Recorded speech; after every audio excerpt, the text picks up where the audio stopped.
आज जो टॉपिक है वो क्या है? क्वाड्रिलेटरल। क्वाड्रिलेटरल का मतलब क्या होता है? चतुर्भुज। क्वाड्रिलेटरल का मतलब क्या होता है? चतुर्भुज। अब चतुर्भुज कहेंगे किसको, है ना? आज हम लोग पढ़ेंगे कि चतुर्भुज क्या होता है, चतुर्भुज में, है ना, तो चतुर्भुज में कौन कौन सा फिगर शामिल होगा, ठीक है, और जो भी फिगर आएगा उसका एरिया क्या होगा, पेरीमीटर क्या होगा, इसके बारे में पढ़ेंगे, ठीक है। तो सबसे पहले है कि क्वाड्रिलेटरल किसको कहते हैं ना, what is quadrilateral? Then the figure which is covered by four side is called quadrilateral. क्या होता है quadrilateral? The figure which is covered by four side, यानी कि वैसा फिगर जो चार भुजा से क्या हो, घिरा हो, उसको क्या कहेंगे? क्वाड्रिलेटरल कहेंगे। घिरा हुआ हो, बंद होना चाहिए, ठीक है ना, तो उसी को क्या कहेंगे? क्वाड्रिलेटरल कहेंगे। जैसे मान लीजिए ये चार को साइड हो गया, तो ये क्या हो गया? क्वाड्रिलेटरल हो गया, है ना, यानी कि चार भुजा से क्या हो, घिरा हुआ हो। घिरा हुआ हो यानी कि बैक हो, ठीक है ना। आप ऐसे भी लिख सकते हैं, ये भी क्या हो गया? क्वाड्रिलेटरल हो गया, है ना। ये भी क्या हो गया? क्वाड्रिलेटरल हो गया, ठीक है। फिर ये भी क्या हो गया? ये भी क्या हो गया? क्वाड्रिलेटरल हो गया।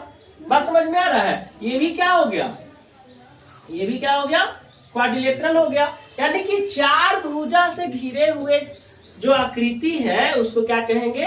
क्वाड्रिलेटरल कहेंगे, है ना। The figure which is covered by four side. अब देखिए ऐसे चार, मान लीजिए हम चार को भुजा ऐसे कर दिए, तो क्या ये क्वाड्रिलेटरल होगा? नहीं होगा। क्यों नहीं होगा? क्योंकि ये बंद नहीं है, ओपन रह गया, है ना, तो ये क्वाड्रिलेटरल नहीं होगा। हम ऐसे एक दो तीन चार ये कर देते हैं, तो ये क्या क्वाड्रिलेटरल है? नहीं है। क्यों नहीं है? क्योंकि ये घिरा हुआ नहीं है। तो यानी कि कवर होना चाहिए। डेफिनेशन में क्या है? कवर। ऐसा नहीं कि फोर साइड कुछ भी रहेगा तो उससे क्वाड्रिलेटरल कर देंगे, नहीं। चार जो है साइड से क्या होना चाहिए? आकृति पैक्ड होना चाहिए, घिरा हुआ होना चाहिए। क्लियर है? अब देखिए क्वाड्रिलेटरल में कौन कौन सा फिगर शामिल होगा, ठीक है। चतुर्भुज में क्या क्या शामिल होगा? चतुर्भुज में बेटा शामिल होगा, पहला जो शामिल होगा वो होगा रिक्टेंगल। क्या होगा? रिक्टेंगल। रिक्टेंगल को हिंदी में कहा जाता है आयत। क्या कहा जाता है? आयत, ठीक है। ये चतुर्भुज है, इसका फिगर क्या होगा? ये होगा, है ना। लेंथ क्या होता है इसमें? क्या होता है कि जो है अपोजिट साइड इक्वल होता है। एक प्रॉपर्टीज बताएंगे, पहले फिगर समझ लीजिए, ठीक है। इसमें क्या होता है? अपोजिट साइड इक्वल होता है ना जी। और पर एंगल कितना होता है? 90 डिग्री होता है, यानी कि ईच एंगल क्या होता है? 90 डिग्री होता है। प्रॉपर्टीज बताएंगे, पहले बेसिक समझ लीजिए। फिर आ जाएगा स्क्वायर। क्या आ जाएगा? स्क्वायर। स्क्वायर माने हो जाएगा वर्ग। क्या हो जाएगा? वर्ग। वर्ग क्या कहा जाता है? किसको कहा जाता है? वर्ग हो जाता है जिसको ऑल साइड इक्वल होता है ना। और जो पर एंगल जो होता है, ईच एंगल कितना होना चाहिए? 90 डिग्री होना चाहिए। क्लियर है? ईच एंगल कितना होना चाहिए? 90 डिग्री। ये स्क्वायर हो गया, ये रेक्टेंगल हो गया। फिर होता है पैरालेलोग्राम। क्या होता है? पैरालेलोग्राम।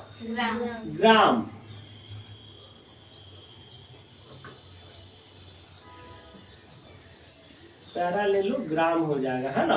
पैरालेलोग्राम को क्या? पैरालेलोग्राम को कहा जाता है समांतर चतुर्भुज। क्या कहा जाता है? समांतर चतुर्भुज कहा जाता है, ठीक है। समांतर चतुर्भुज क्या होता है? समांतर चतुर्भुज में हो जाता है कि जिसको दोनों पेयर क्या होना चाहिए? पैरेलल होना चाहिए। पैरेलल ये होना चाहिए और ये पैरेलल ये होना चाहिए, ठीक है ना। पैरेलल यानी कि ये अपोजिट साइड क्या होना चाहिए? एक दूसरे के पैरेलल होना चाहिए। पैरेलल मतलब समानांतर होना चाहिए। फिर क्या हो जाएगा? फिर हो जाएगा समचतुर्भुज। क्या हो जाएगा? समचतुर्भुज। समचतुर्भुज। फिर क्या हो जाएगा? फिर हो जाएगा ट्रेपेजियम। ट्रेपेजियम,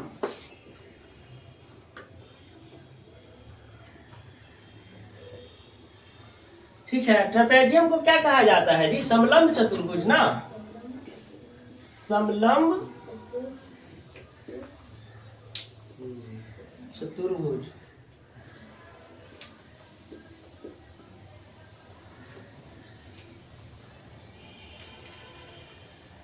समचतुर्भुज को क्या कहा जाता है? क्या कहा जाता है जी? रोम्बस। क्या कहा जाता है? रोम्बस।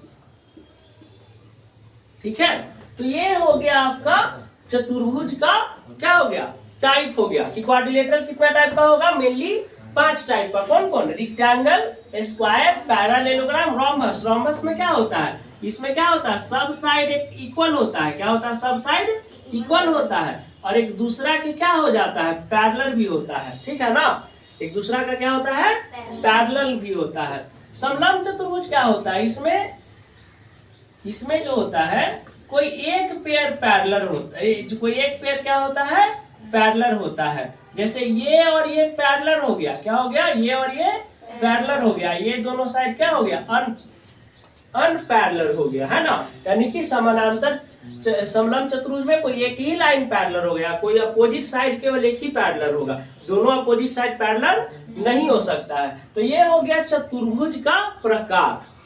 ठीक है, यानी कि क्वाड्रिलेटरल जो चैप्टर पढ़ेंगे उसमें हम लोग को इतना चीज पढ़ना है। क्या क्या पढ़ना है, रेक्टेंगल, स्क्वायर, पैरालेलोग्राम, रोम्बस और ट्रेपेजियम। हिंदी में बोलिए तो आयत, वर्ग, समांतर चतुर्भुज, समचतुर्भुज और समलंब चतुर्भुज पढ़ना है। ठीक है, चलिए तो अब एक एक करके सब पढ़ेंगे। सबसे पहले किसके बारे में पढ़ेंगे, रेक्टेंगल के बारे में पढ़ेंगे, आयत के बारे में पढ़ेंगे। ठीक है,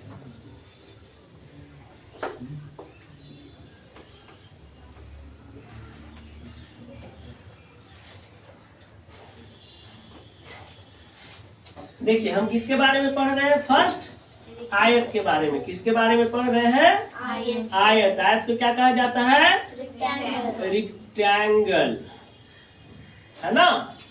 रेक्टेंगल पढ़ेंगे तो रेक्टेंगल किसको कहा जाता है, सबसे पहले समझेंगे रेक्टेंगल किसको कहा जाता है ना।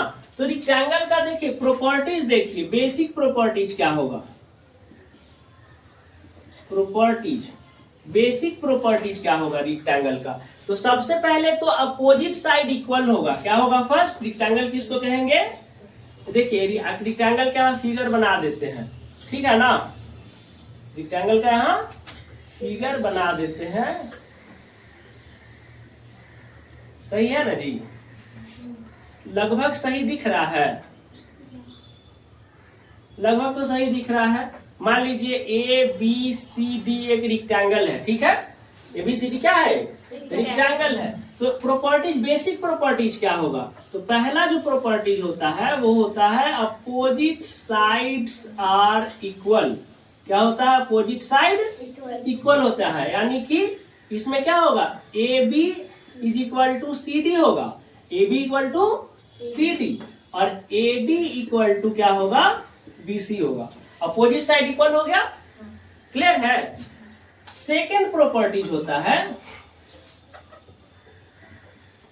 Each angle is 90 degree.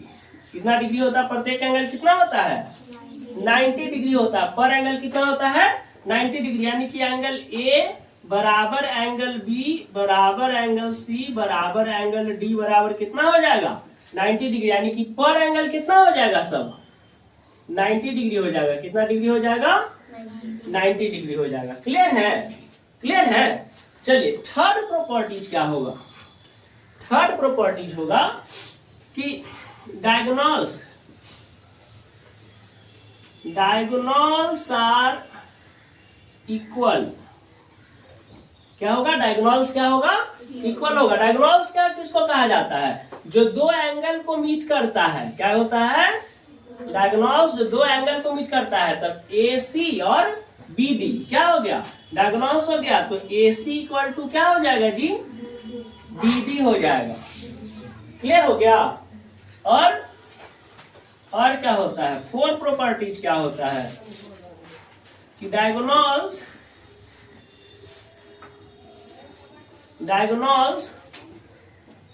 Bisect equally.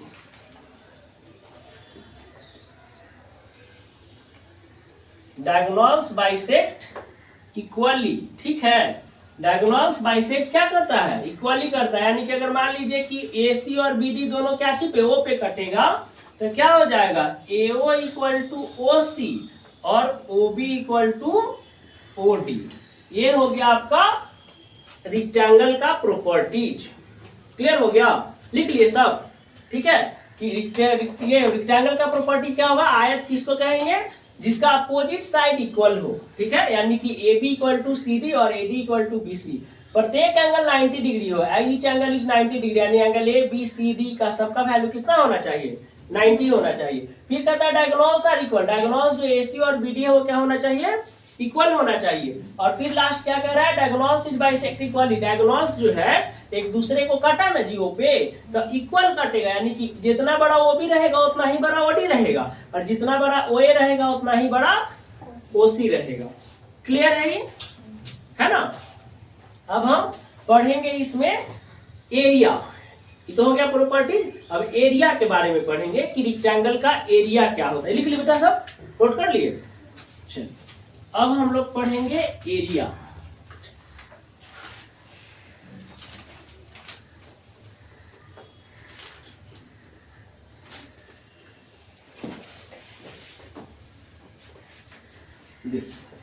Area, rectangle तो ये हो गया। अब रेक्टेंगल इतना का मतलब समझ में आ रहा होगा आपको, रेक्टेंगल की अपोजिट साइड इक्वल है, पर एंगल 90 डिग्री है ना। अब एरिया ऑफ रेक्टेंगल क्या होगा, एरिया ऑफ रेक्टेंगल, तो एरिया ऑफ रेक्टेंगल क्या होता है, लेंथ इनटू ब्रेथ होता है। क्या होता है, लेंथ इनटू ब्रेथ होता है, ठीक है। हिंदी में पढ़िए तो क्या होता है, क्षेत्रफल ना जी, क्षेत्रफल, आयत का क्षेत्रफल, आयत का क्षेत्रफल बराबर क्या होगा, लंबाई गुना चौड़ाई होगा, है ना, लंबाई गुना चौड़ाई होगा। क्लियर है, ठीक है। अब देखिए पेरीमीटर ऑफ रेक्टेंगल क्या पढ़ेंगे आप, अभी एरिया ऑफ रेक्टेंगल हो गया। अब perimeter of rectangle, perimeter of rectangle, perimeter of rectangle क्या होता है, 2 इंटू लेंथ प्लस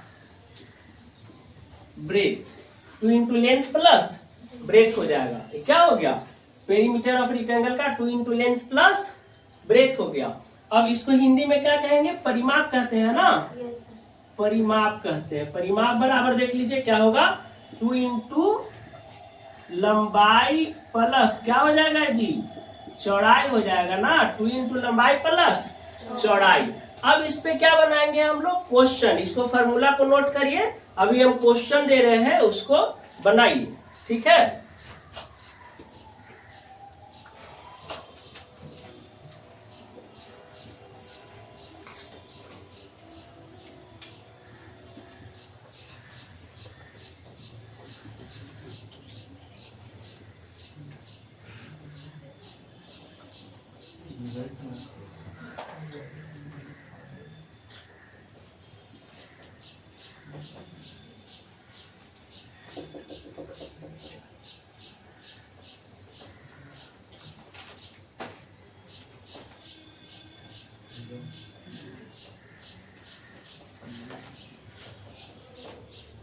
चलिए एक दो क्वेश्चन है, फॉर्मूला नोट कर लिए। अब ये दो क्वेश्चन है, बनाइए इसको। Find the area and perimeter if, है ना, find area and perimeter, area और पेरीमीटर फाइंड करना है इफ, अगर लेंथ क्या होगा, लेंथ का वैल्यू क्या है 12.5 सेंटीमीटर और ब्रेथ का वैल्यू कितना है 8 सेंटीमीटर बनेगा। एक बता देते हैं, ठीक है, बेसिक सा है, आप लोग का भी स्टार्टिंग है, अभी 6 में 7 में 8 में 8 तक ही रहेगा, ठीक है। लेकिन लेवल ये नहीं रहेगा, लेवल थोड़ा बढ़ जाएगा, ठीक है। तो सबसे पहले तो हम लोग एरिया, पहले एरिया फाइंड करेंगे। देखिए सॉल्यूशन दे रहे हैं फर्स्ट का सॉल्यूशन है, पहले तो एरिया फाइंड होगा। एरिया ऑफ रेक्टेंगल क्या होता है, area of rectangle equal to length into breadth. Length कितना है, कितना है 12.5 सेंटीमीटर इंटू ब्रेथ कितना है 8 सेंटीमीटर, सेंटीमीटर और ये सेंटीमीटर कितना हो जाएगा जी 12.5 में 8 से मल्टीप्लाई करेंगे। 8 5 या 40 कैरी 4, 8 2 या 16 और 4 20, 0 कैरी 2, 8 और 2 10, यही ना आएगा। यही ना आएगा। अब 1 डिजिट के बाद पॉइंट है तो 1 डिजिट के बाद यहाँ पॉइंट डाल देंगे, जितना डिजिट के बाद पॉइंट रहेगा उतना डिजिट के बाद इधर से पॉइंट डाल देंगे। कितना आया 100 आया ना, तो ये आ जाएगा 100 सेंटीमीटर स्क्वायर। डाउट है डाउट इसमें? नहीं। अब क्या निकालेंगे, एरिया और पेरीमीटर भी तो निकालना है ना, तो यहाँ लिखेंगे perimeter of rectangle. Perimeter of rectangle, perimeter of rectangle क्या होता है, पेरीमीटर ऑफ रेक्टेंगल क्या होता है, 2 इंटू एल प्लस बी होता है ना जी, 2 इंटू एल प्लस बी। तो क्या हो जाएगा 2 का 2, लेंथ कितना आया, लेंथ कितना दिया हुआ है आपका 12.5 सेंटीमीटर, तो यहाँ डालेंगे 12.5 सेंटीमीटर प्लस ब्रेथ कितना दिया हुआ है 8 सेंटीमीटर है ना फर्स्ट का, तो 8 सेंटीमीटर, तो कितना हो जाएगा 2 इंटू 12 8 20.5 सेंटीमीटर।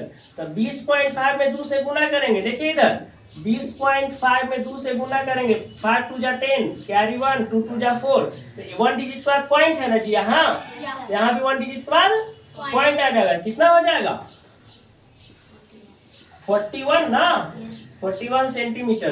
देखिए एरिया हमेशा स्क्वायर के फॉर्म में लिखाएगा और पेरीमीटर हमेशा लेंथ के फॉर्म में लिखाएगा, तो सेंटीमीटर का सेंटीमीटर आ गया, इसमें स्क्वायर डाल दिए एरिया है, तो ठीक है ना, ये बन गया। अब इसको बनाइए, उसके बाद हम चलेंगे, इसके बन जाएगा तो आप क्या पढ़ाएंगे,